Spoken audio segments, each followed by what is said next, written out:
صلی اللہ تعالی علیہ وسلم نے ارشاد فرماتے، حدیث پاک سنیں گے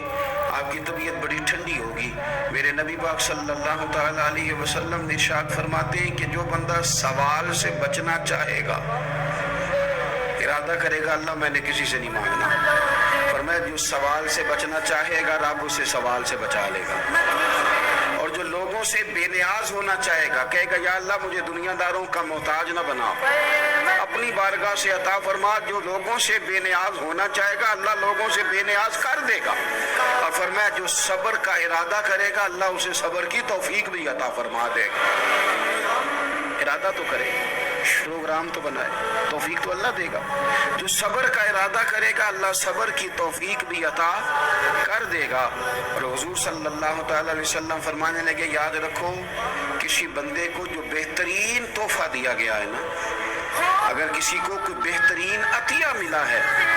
تو پھر اللہ تعالیٰ نے اسے صبر عطا فرمایا۔ یہ بہترین تحفہ ہے، اس سے زندگی صبر جاتی ہے، اس سے انسان باوقار اور مطمئن ہو جاتا ہے، اس سے اس کے شب و روز آسانی سے بیتتے، وہ دنیا کی پک ڈنڈیوں سے آسانی سے گزر کے اللہ کی بارگاہ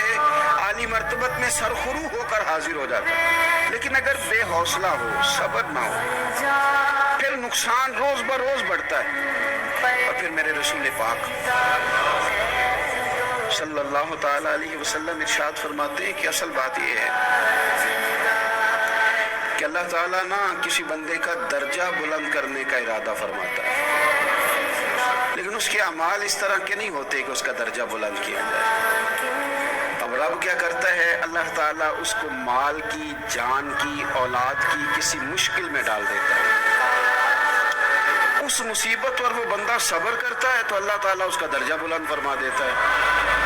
اعمال اس قابل نہیں تھے کہ درجات بلند ہو،